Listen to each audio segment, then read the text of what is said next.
আজকের ক্লাসটি কি হতে চলেছে তোমরা সবাই থাম্বনেল দেখে হয়তো বুঝেই গেছো। আজকে আমরা রাজনৈতিক তত্ত্বের মৌলিক ধারণাসমূহ ক্লাস 11 এর সেকেন্ড সেমিস্টারের প্রথম যে চ্যাপ্টারটি রয়েছে এই চ্যাপ্টারটির আজকে আমরা আলোচনা করব। আজকে আমরা আইন সম্পর্কে বিস্তারিত আলোচনা করব এবং সর্বশেষে আমরা তার চ্যাপ্টার রিলেটেড অর্থাৎ আইন সম্পর্কে কি কি ইম্পর্টেন্ট কোশ্চেন্স থাকবে আমরা সবার শেষে সেটাকে আলোচনা করব।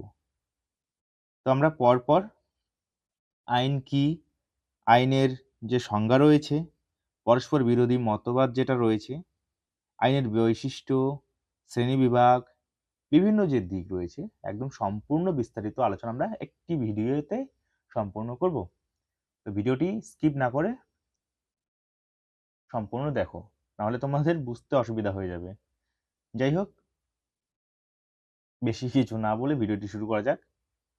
So hello guys, welcome to my YouTube channel facts and political science. আজকের যেটা বিষয় রয়েছে আমাদের হচ্ছে আইন, অর্থাৎ আইন সম্পর্কে আমরা খুব সবাই কম বেশি একটু জানি, এবং যাদের পলিটিক্যাল সায়েন্স রয়েছে বা রাষ্ট্রবিজ্ঞান বিষয়টি রয়েছে তারা সবাই কম বেশি আইন সম্পর্কে কিছু না কিছু অবগত অবশ্যই আছে। যে আইন সম্পর্কে কিছুটা হলেও ধারণা আছে যে আইনটা কি, আইন আমরা কিসের জন্য আমাদের প্রয়োজন এবং আমাদের কেন আইন সম্পর্কে কিছুটা ধারণা দরকার। আইন মানেই সবাই জানো যে নিয়ম কানুন, যেটি সমাজে চলতে গেলে সবাইকে মানতে হবে, এবং কিরকম আইন কানুন, যেটা হচ্ছে রাষ্ট্র কর্তৃক, যেখানটায় রাষ্ট্র কর্তৃক নিয়ম কানুন যেটা আমাদেরকে সবাইকে বাধ্যতামূলক মানতে হবে। যদি আমরা না মানি বা উল্লঙ্ঘন করি তাহলে আমাদেরকে শাস্তি পেতে হবে। এটা হচ্ছে আইন। কিরকম একটা এক্সাম্পল দেখতে পারি আমরা, যে আমি রাস্তা দিয়ে চলছিলাম, রাস্তায় কেউ আসছিল, তাকে হঠাৎ আমি কোনো কারণ ছাড়াই চড় মেরে দিলাম। তার মানে এটা কি? তার মানে হচ্ছে আমি যে নিয়মটা তৈরি হয়েছে সেটা আমি উল্লঙ্ঘন করলাম। লোকটি কোনো দোষ করলো না, আমি তাকে গিয়ে বিনা কারণে চড় মেরে দিলাম। তার মানে কি? আমি আমি কিছু নিয়ম উল্লঙ্ঘন করলাম, কোনো রুলস ভায়োলেশন করলাম, যার জন্য আমি তাকে চড় মেরে দিয়েছি। এই যে ভায়োলেশন করার পর বা উল্লঙ্ঘন যে করলাম, ঠিক আছে, সেই নিয়মটাকে আমি লঙ্ঘন করলাম, তার জন্য আমাকে শাস্তি পেতে হবে। এই যে বিষয়, এই বিষয়টি হচ্ছে আইন। তার মানে এটা কি? তার মানে হলো রাষ্ট্র কর্তৃক এমন একটি নিয়ম যেটি সমাজে শৃঙ্খলা বজায় রাখতে এবং মানুষের আচার আচরণ যেটাকে নিয়ন্ত্রণ রাখতে বাধ্যতামূলক প্রয়োগ করা হয়, সেটাকে আমরা আইন বলতে পারি। এবং এটি সবার জন্য কি সমানভাবে প্রযোজ্য। তার মানে এটা কি? আইন না ধনী শ্রেণী ক্যাপিটালিস্ট দেখবে না বুর্জোয়াজ দেখবে, অর্থাৎ আইন সবার চোখে সমান, না ধনী না গরিব, ঠিক আছে, সবার চোখে সমান। তাই আইন সবার জন্য সমানভাবে হবে। কোনো ধনী ব্যক্তি যদি লঙ্ঘন করে তাহলে তার জন্য সেম শাস্তি হবে, বা কোনো গরিব যদি কোনো নিয়ম কানুন লঙ্ঘন করে তার জন্য সেম শাস্তি হবে, তাই তো? তার ধনী গরিব বা শ্রেণী, ক্লাস, কাস্ট, রিলিজিয়ন এইসব দেখে কোনো কিছু কি বলতো শাস্তি হয় না। যদি কোনো কিছু এরকম দেখে শাস্তি হয় তাহলে সেটা আইন হবে না, অন্য কিছু হবে। তাহলে তাহলে আমরা ওটাকে আইন বলবো না, ঠিক আছে? তাহলে আইন হচ্ছে এমন কিছু নিয়ম কানুন যা সমাজে শৃঙ্খলা বজায় রাখতে মানুষের আচরণ নিয়ন্ত্রণ করতে বাধ্যতামূলকভাবে কি প্রয়োগ করা হয়। এর লঙ্ঘন শাস্তিযোগ্য এবং এটি সবার জন্য সমানভাবে প্রযোজ্য হয়, ঠিক আছে? এটাকে আমরা আইন বলতে পারি। তারপর আইন কিরকম হতে পারে? আইন হতে পারে দুভাবে, একটা হচ্ছে ব্যাপক অর্থে আইন, আর একটা হচ্ছে সংকীর্ণ অর্থে আইন। ঠিক আছে? ব্যাপক অর্থে আইন কি হতে পারে? ব্যাপক অর্থে আইন হলো কি? ব্যাপক অর্থে আইন হচ্ছে সামাজিক আইন, নৈতিক আইন, ধর্মীয় আইন, প্রাকৃতিক আইন। ঠিক আছে? এই যে কয়েকটি যে আইনের কথা বললাম আমি, এই কয়েকটি আইনকে আমরা ব্যাপক অর্থে আইন বলতে পারি। কেন আমরা ব্যাপক অর্থে আইন বলবো? কারণ এই আইন শুধুমাত্র রাষ্ট্রীয় নিয়মাবলীর মধ্যে সীমাবদ্ধ নয়। ঠিক আছে? সমাজের নৈতিক, সামাজিক নিয়মকে অন্তর্ভুক্তও করে। ঠিক আছে? আইনকে ব্যাপক অর্থে গ্রহণ করলে আমরা দেখতে পাই যে এটি মানুষের আচরণ নিয়ন্ত্রণে সহায়ক এবং কি এক ধরনের সামাজিক নিয়ম যা সমাজের শৃঙ্খলা বজায় রাখতে গুরুত্বপূর্ণ ভূমিকা পালন করে। অর্থাৎ ব্যাপক অর্থে আইন বলতে আমরা বুঝতে পারি যে আইনগুলো কি সামাজিক আইন, নৈতিক আইন, ধর্মীয় আইন আর হচ্ছে প্রাকৃতিক আইন, প্রভৃতি আইন যতগুলো আছে এক্সেট্রা।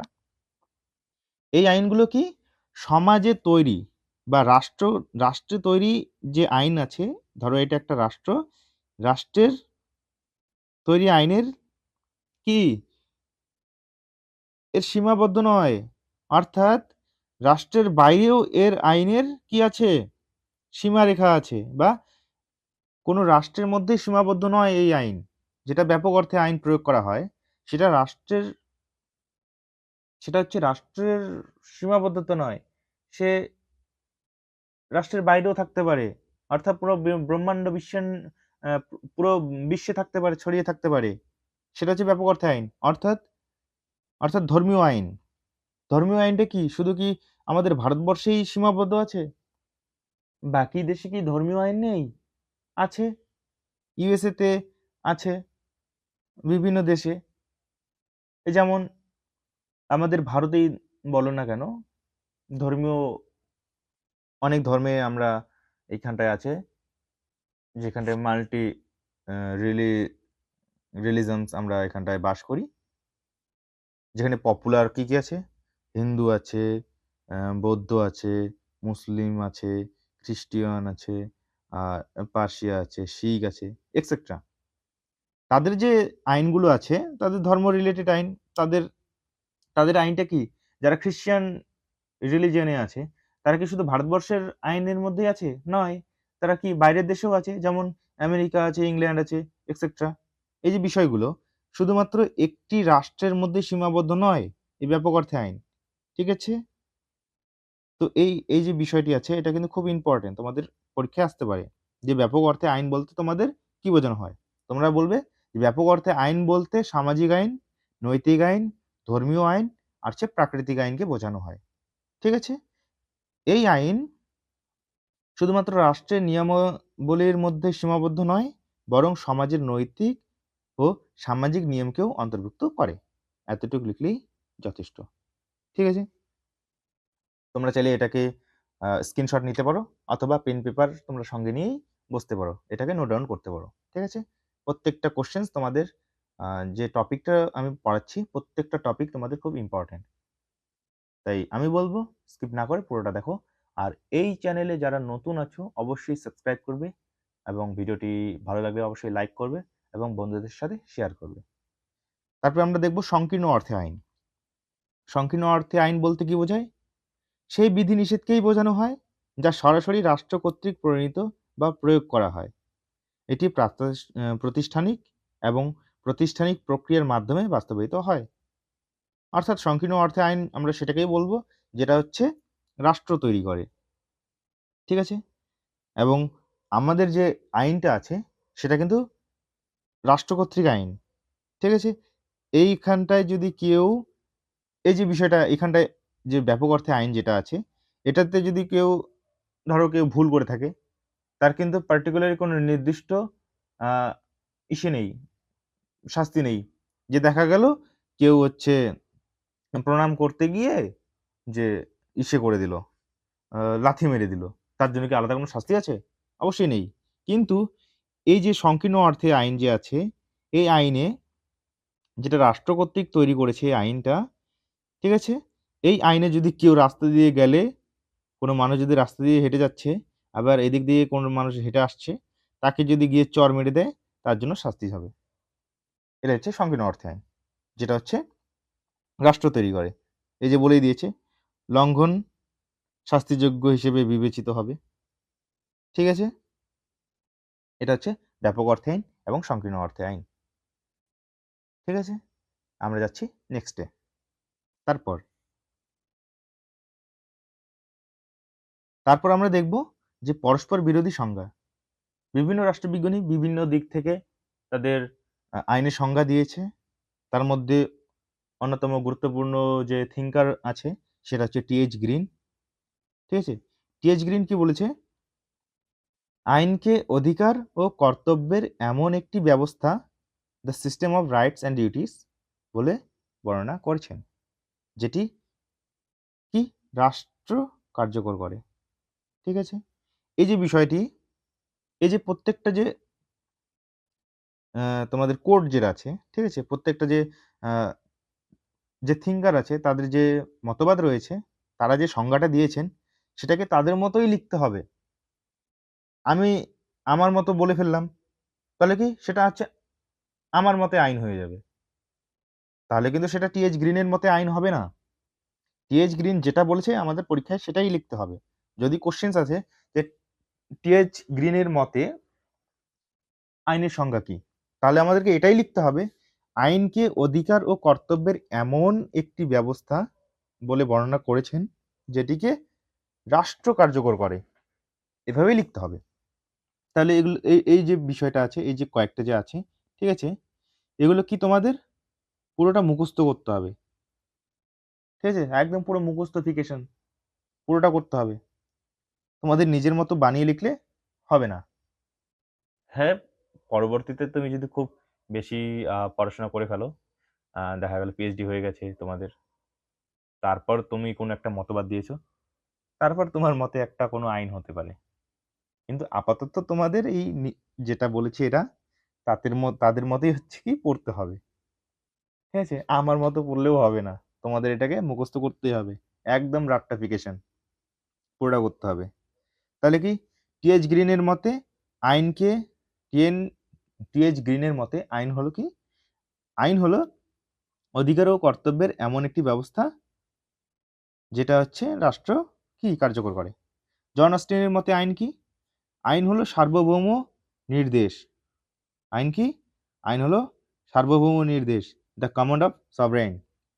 তারপর হল্যান্ড কি বলেছেন?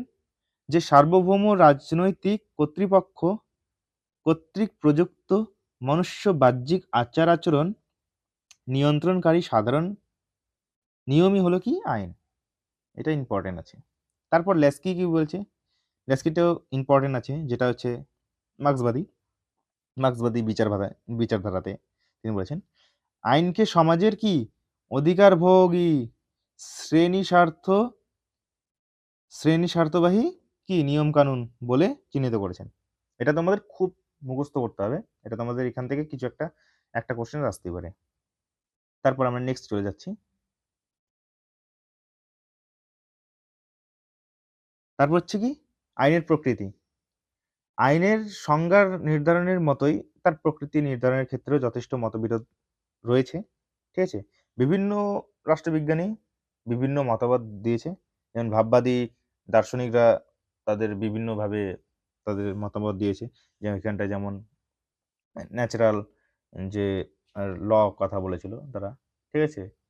ন্যাচারাল প্রাকৃতিক আইনের কথা বলেছে। প্রাকৃতিক আইনই নাকি হচ্ছে একদম বিশুদ্ধ আইন, এর বাইরে কোনো আইন নেই। ঠিক আছে? এইভাবে বলেছে। তারপর যেটা হচ্ছে বিশ্লেষণমূলক যে মতবাদীরা রয়েছেন, তারা কি বলেছেন? তারা বলেছেন যে রাষ্ট্রীয় কর্তৃপক্ষই হচ্ছে আইনের একমাত্র উৎস। ঠিক আছে? এরা এভাবে বলেছে। তারপর ঐতিহাসিক যে মতবাদীরা রয়েছেন, তারা আইন সম্পর্কে কি বলেছে? তারা আইন সম্পর্কে বলেছে যে প্রতিটি সমাজই হচ্ছে সামাজিক প্রথা, রীতিনীতি, লোকাচার প্রভৃতি কালকর্মের আইনের মর্যাদা লাভ করে। তারা মনে করেন কি? যে তারা মনে করেন হচ্ছে লোকে কেবল শান্তির ভয়েই হচ্ছে আইন মান্য করে না।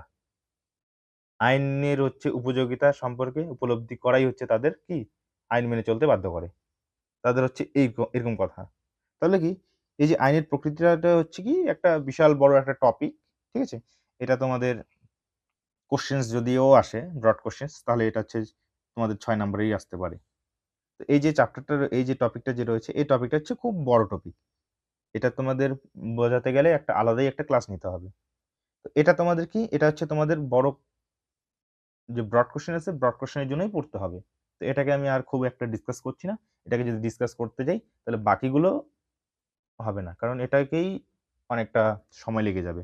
তো এটাকে আমি স্কিপ করছি। এটা তোমরা অবশ্যই নোট বানিয়ে লিখবে। আর তোমরা তোমাদের যারা টিউশন নিতে পারছো না বেসিক্যালি, ঠিক আছে, তাদের যদি কোনো সমস্যা হয় তাহলে অবশ্যই আমাকে কি কমেন্ট করে জানাবে। তাহলে আমি কি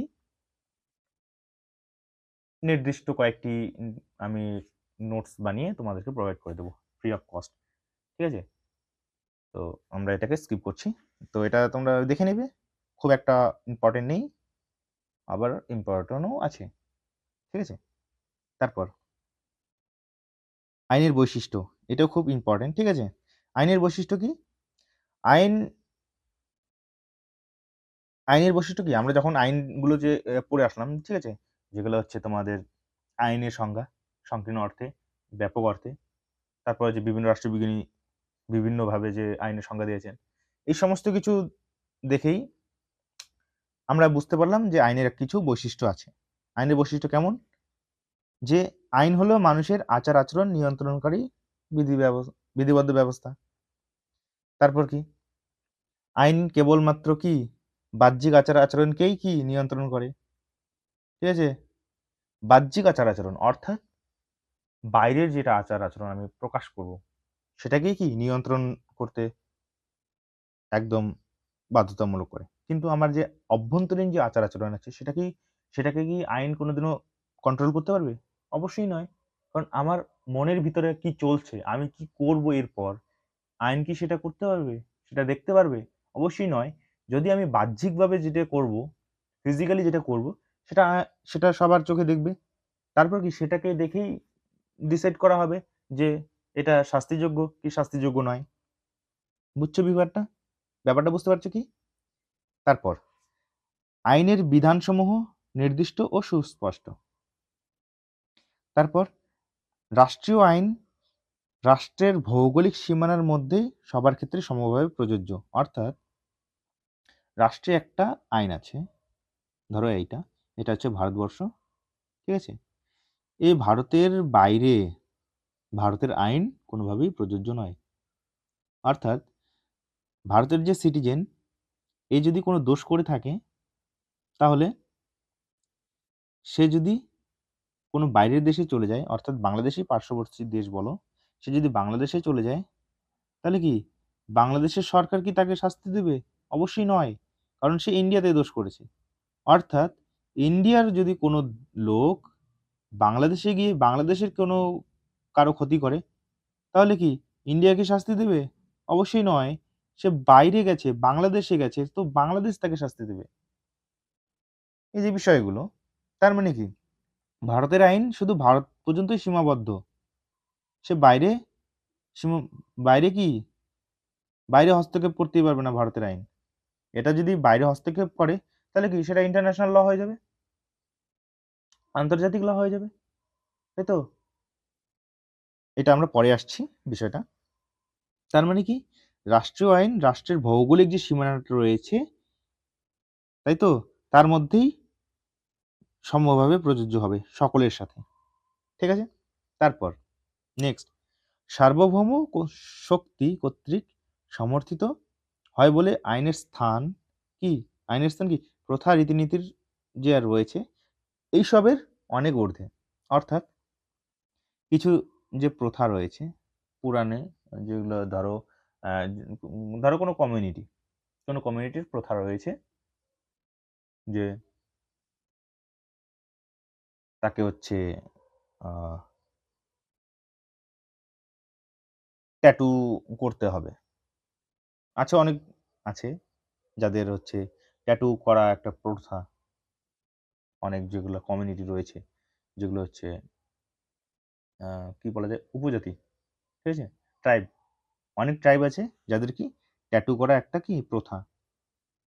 দেখা গেল ভারতের আইনের মধ্যে লেখা আছে কোনো কাউকে ট্যাটু করা যাবে না, কিন্তু তাদের সেই যে কমিউনিটি আছে তাদের হচ্ছে ট্যাটু করা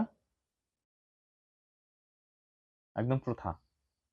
তো সেই যে আইনটাকে আছে সেই আইনের তাদের প্রথার ঊর্ধ্বেও কিন্তু এই কি ভারতের আইন, সেটাকে কি মানতে হবে। তো আমাদের বিষয় সেটা নয়, আমাদের বিষয় হচ্ছে এইটা না, এটা হচ্ছে একটা আলাদা বিষয় হয়ে যাবে। কারণ আমাদের দেশ হচ্ছে কি সবাই জানো ধর্মনিরপেক্ষ, তাই তো, ধর্মনিরপেক্ষ দেশ। আমাদের দেশে কি এই রিলিজিয়ন ব্যাপারটা খুব একটা ইমোশনাল ব্যাপার। তো এখানে অনেক কিছুই হয়ে যায়। আমি এটা জাস্ট তোমাদের বোঝানোর জন্য বলছি। আমি পার্টিকুলার কাউকে হেও বলছি না, ঠিক আছে? যদি কারো খারাপ লেগে থাকে অবশ্যই আমাকে ক্ষমা করবে। তো আমরা চলে যাচ্ছি তারপরের বৈশিষ্ট্যতে।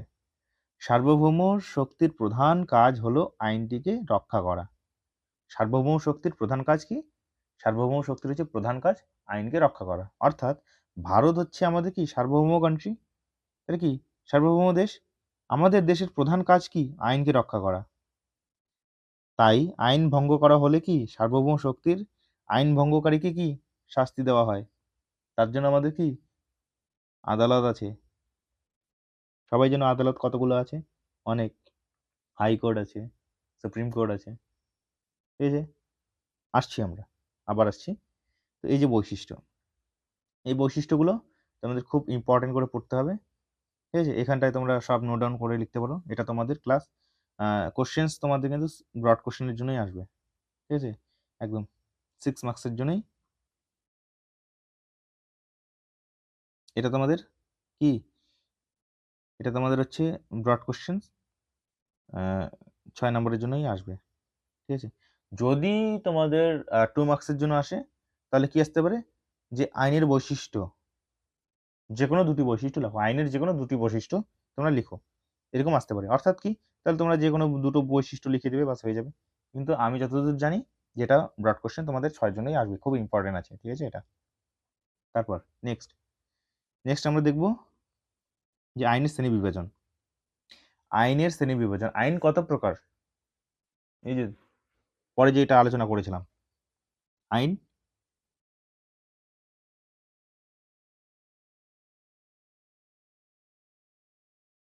আইন কি, আইন হচ্ছে 3 প্রকার। আইন হচ্ছে কি 3 প্রকার, কি কি? একটা হচ্ছে প্রাকৃতিক আইন, যেটা হচ্ছে ন্যাচারাল ল। আরেকটা হচ্ছে জাতীয় বা রাষ্ট্রীয় আইন, যেটা হচ্ছে ন্যাশনাল বা মিউনিসিপ্যালিটি ল, ঠিক আছে, মিউনিসিপাল ল। আরেকটা হচ্ছে ইন্টারন্যাশনাল ল, বা এই যে এটা ভুল হয়ে গেছে একটু, এটা কারেকশন করে দিচ্ছি। ইন্টারন্যাশনাল ল বা কি আন্তর্জাতিক আইন। ইন্টারন্যাশনাল, দাঁড়াও আমি লিখে দিচ্ছি।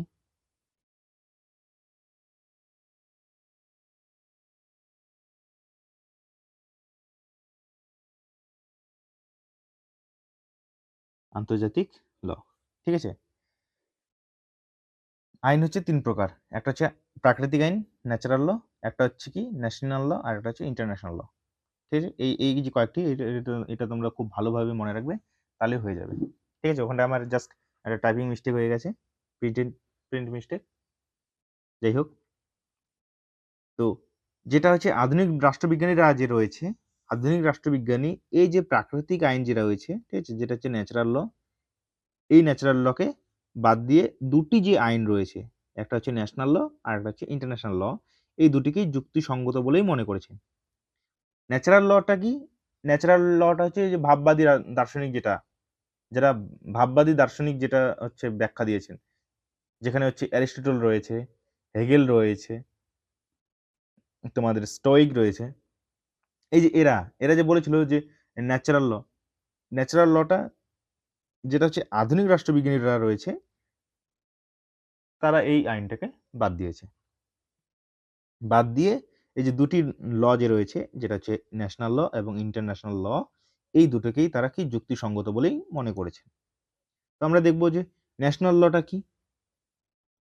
নেক্সট আমরা ন্যাশনাল ল দেখব বা জাতীয় আইন। তাহলে কি জাতীয় আইনটা কি? জাতীয় আইন হচ্ছে দুপ্রকার। এখানে একটা তোমাদের মজাদার বিষয় আছে যে জাতীয় আইন রয়েছে। জাতীয় আইনটা হচ্ছে দুপ্রকার, একটা হচ্ছে সরকারি আইন আর একটা হচ্ছে বেসরকারি আইন। ঠিক আছে, সরকারি আইনটা কি? সরকারি আইন হচ্ছে রাষ্ট্র বা রাষ্ট্রের সঙ্গে সংশ্লিষ্ট কোনো ব্যক্তি বা প্রতিষ্ঠানের ক্ষেত্রে প্রযুক্ত আইনকে সরকারি আইন বলা হয়। অর্থাৎ যে আইন রাষ্ট্রের প্রতিষ্ঠান এবং রাষ্ট্রের সঙ্গে মিলিয়ে যে আইনটাকে সৃষ্টি করা হয়েছে সেটা হচ্ছে সরকারি আইন। অর্থাৎ যে আইন সবার সাথে, যে আইনটা সবার সাথে সমভাবে প্রযোজ্য হবে, সবার ক্ষেত্রে সমভাবে প্রযোজ্য হবে, সেই আইনটা হচ্ছে সরকারি আইন, অর্থাৎ পাবলিক ল। ঠিক আছে, যেটা হচ্ছে বেসরকারি আইন। বেসরকারি আইনটা কি? বেসরকারি আইনটা হচ্ছে এমন একটা আইন যেটা কোনো সোসাইটি তৈরি করতে পারে বা কোনো মাল্টি ন্যাশনাল কর্পোরেশনস তৈরি করতে পারে, যেটা শুধু সেই কোম্পানি বা সেই সোসাইটির সীমাবদ্ধ, অতটুকুর মধ্যেই সীমাবদ্ধ। বাইরের ক্ষেত্রে কারো কাছে সেই আইনটি কি হবে না, অ্যাপ্লাই হবে না। ঠিক আছে, সেটা হচ্ছে বেসরকারি আইন। অর্থাৎ রাষ্ট্র বা রাষ্ট্রের সঙ্গে সংশ্লিষ্ট ব্যক্তি বা প্রতিষ্ঠানের ক্ষেত্রে প্রযুক্ত নয়। ঠিক আছে, এই এমন আইনটাকে হচ্ছে বেসরকারি আইন বলা হয়। এবং সরকারি আইনটা কি? সরকারি আইনটা হচ্ছে কি, রাষ্ট্র বা রাষ্ট্রের সঙ্গে সংশ্লিষ্ট কোনো ব্যক্তি বা প্রতিষ্ঠানের ক্ষেত্রে প্রযুক্ত আইনকে সরকারি আইন বলা হয়। এই যে বলেছিলাম যে সবার ক্ষেত্রে সমভাবে প্রযোজ্য হবে, সেই আইনটা কি সরকারি আইন। অর্থাৎ সরকারি আইন আবার তিন ভাবে বিভক্ত। একটা কি, একটা হচ্ছে কনস্টিটিউশনাল ল, আরেকটা হচ্ছে কি অ্যাডমিনিস্ট্রেটিভ ল, আরেকটা হচ্ছে ক্রিমিনাল ল। ঠিক আছে, একটা হচ্ছে কি কনস্টিটিউশনাল ল, যেটা হচ্ছে সাংবিধানিক আইন। সাংবিধানিক আইন বলতে কি, যে আইনগুলো হচ্ছে সংবিধানে লিখিত। অর্থাৎ সংবিধান কি, সংবিধান দু ধরনের হতে পারে, একটা হচ্ছে লিখিত সংবিধান আর একটা হচ্ছে অলিখিত সংবিধান। লিখিত সংবিধান কোনটা? আমাদের আমাদেরটা কি লিখিত সংবিধান, অর্থাৎ ভারতের যে সংবিধান সব থেকে বড় সংবিধান, লিখিত সংবিধান, সেটা হচ্ছে কি আমাদের লিখিত সংবিধান। অর্থাৎ সংবিধান দু ধরনের হতে পারে, একটা হচ্ছে কি, একটা হচ্ছে লিখিত সংবিধান, একটা হচ্ছে অলিখিত সংবিধান। ঠিক আছে, তারপর কি প্রশাসনিক আইন বা অ্যাডমিনিস্ট্রেটিভ ল। এই যে অ্যাডমিনিস্ট্রেটিভ লটা কি, এই অ্যাডমিনিস্ট্রেটিভ ল হচ্ছে এই আইনটাকে কি, তারা হচ্ছে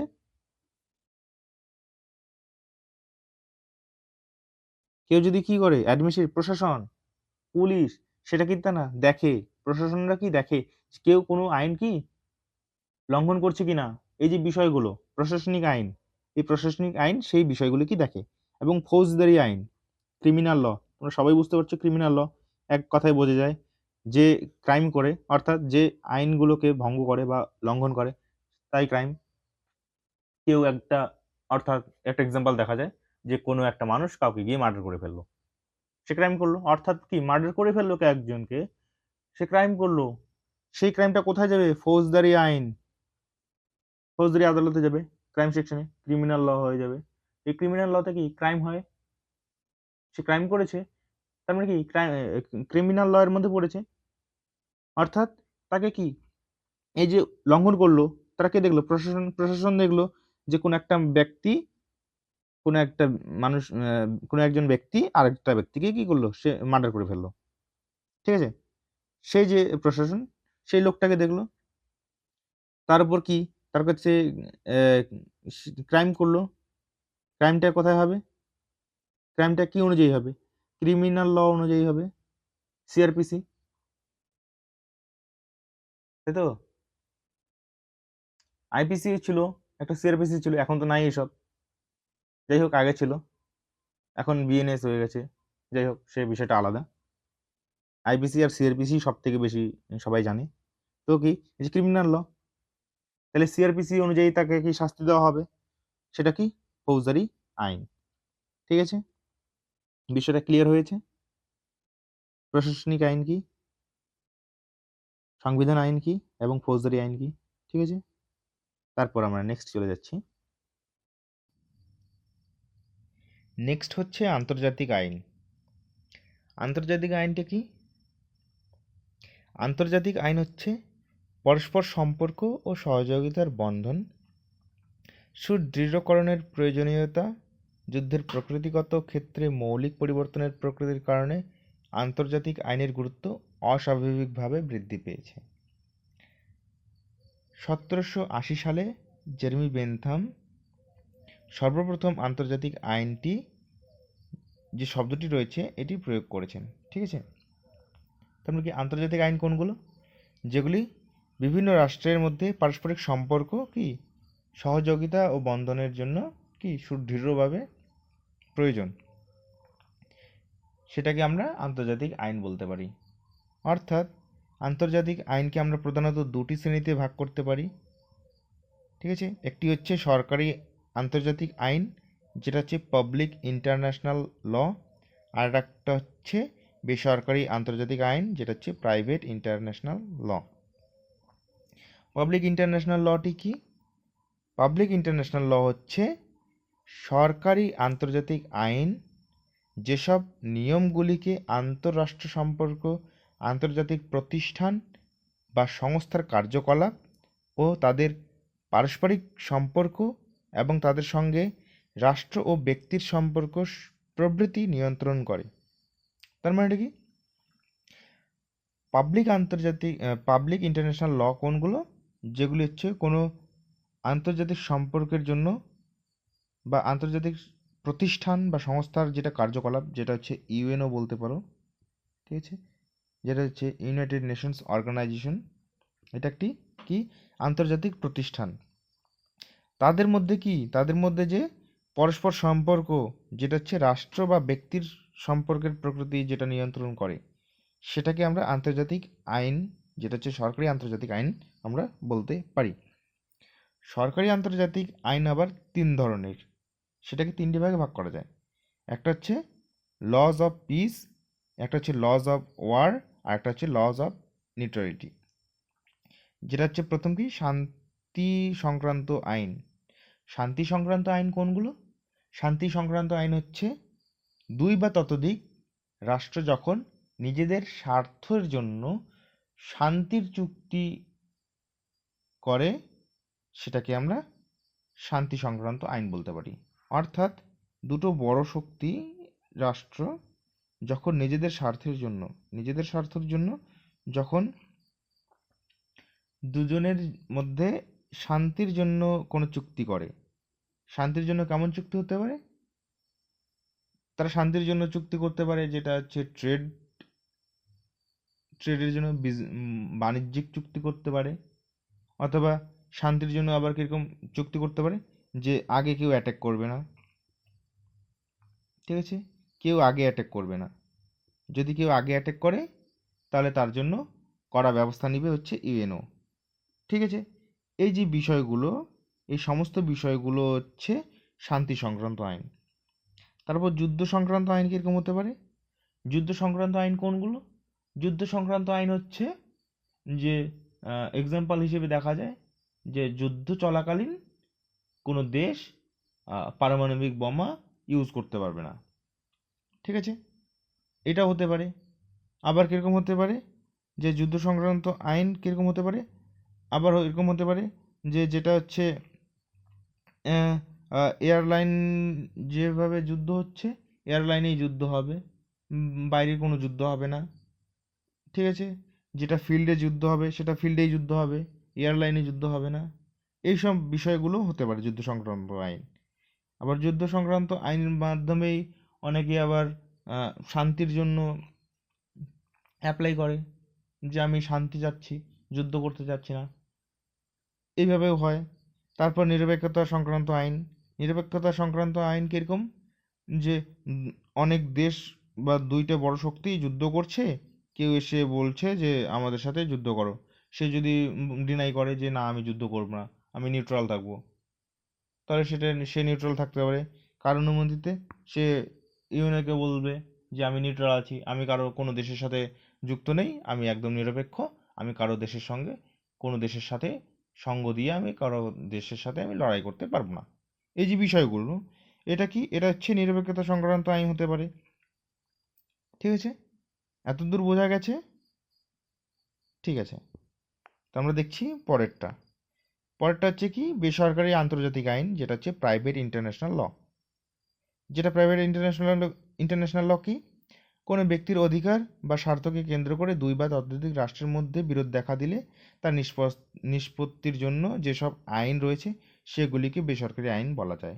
উদাহরণ হিসেবে কি বলা যায়? উদাহরণ হিসেবে বলা যায় বিবাহ বিচ্ছেদ, অবৈধ সন্তানের অধিকার প্রভৃতি সংক্রান্ত আইনের কথা যে বলা যেতে পারে। ঠিক আছে, অনেকেই যে আন্তর্জাতিক যে এই আইনটা রয়েছে এটাকে স্বীকৃতি প্রদান করতে একদম রাজি নয়।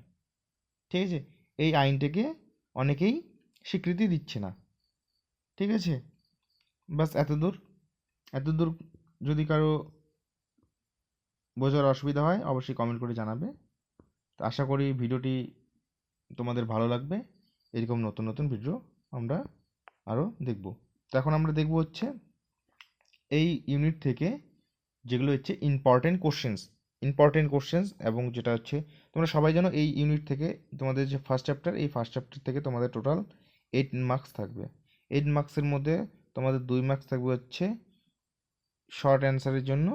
ঠিক আছে, আর যেটা হচ্ছে 6 মার্কস, এই 6 মার্কসটা থাকবে হচ্ছে তোমার ডিসক্রিপটিভ কোশ্চেনের জন্য। ঠিক আছে, একটা হচ্ছে এসএকিউ আর একটা হচ্ছে থাকবে ডিসক্রিপটিভ অ্যান্সার দিয়ে। ঠিক আছে, এখানে তোমাদের যেটা হচ্ছে সব থেকে ইম্পর্টেন্ট যেটা হচ্ছে কোশ্চেন্স, যেটা হচ্ছে আইন বলতে কি বোঝায়, ব্যাপক অর্থে আইন কি। ঠিক আছে, রাষ্ট্রীয় আইন কি কি, তারপর রয়েছে আইনের প্রকৃতি সম্পর্কে হচ্ছে ল্যাস্কির যে অভিমত। তারপর রয়েছে সরকারি আইনকে কয়টি ভাগে ভাগ করা যায়, সরকারি আইন বলতে কি বোঝায়, আন্তর্জাতিক আইন। ঠিক আছে, তারপর যেটা হচ্ছে তোমাদের বড় কোশ্চেন সেটা যে তোমাদের খুব ইম্পর্টেন্ট যেটা পড়তে হবে সেটা হচ্ছে আইনের বৈশিষ্ট্যগুলি আলোচনা করো।